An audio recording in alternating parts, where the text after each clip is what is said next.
غادي نسرد لك الجرائم اللي كتوقعي تحت الطائله ديالهم، والسيف ديال العقوبه مسلط عليك.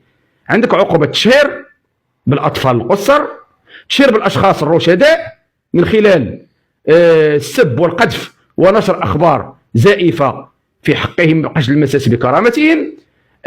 عندك جريمه الاتجار في البشر من خلال التقاط صور لاطفال رضع ولاطفال احداث صغار واستعمالها في امور مجهوله، وربما استغلالها من اجل وهم عراة، تقومون بتسوية الاطفال وهم عراة، وهذه امر يعني غريب، ما عمرنا شفناه، لاول مره نلمس ونقف على حقيقه التقاط صور الاطفال عراة.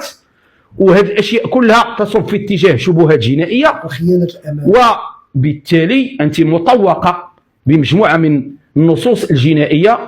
واقصى هذه العقوبات هو العقوبه ديال الاتجار في البشر اللي كتوصل في حدها الاقصى الى 30 سنه، وكتبدا من 10 سنوات. وبالتالي ايتها الميمي استعدي لمواجهه القانون، وسوف تكونين في خصام وفي تماس مع القانون، والبحث ديال النيابه العامه الذي سوف يكشف عن هذه الافعال الاجراميه.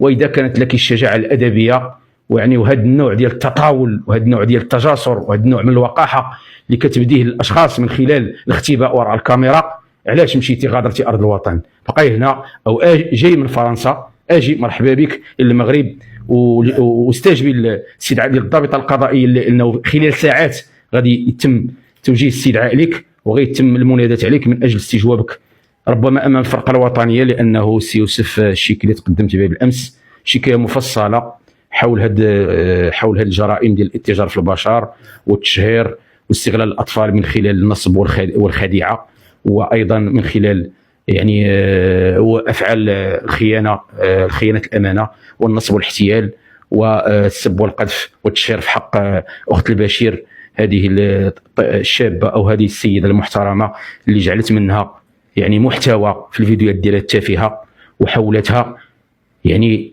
هي المشتبه فيها. هاد الميمي شوفوا الدهاء ديالها، انها ملي سولاتها هاد البنت هذه سؤال بريء، هذوك الاعانات اللي جمعتي لخويا شنو المآل ديالهم، قلبات عليها المسائل وبغات تردها، هي الطماعه وهي السمساره.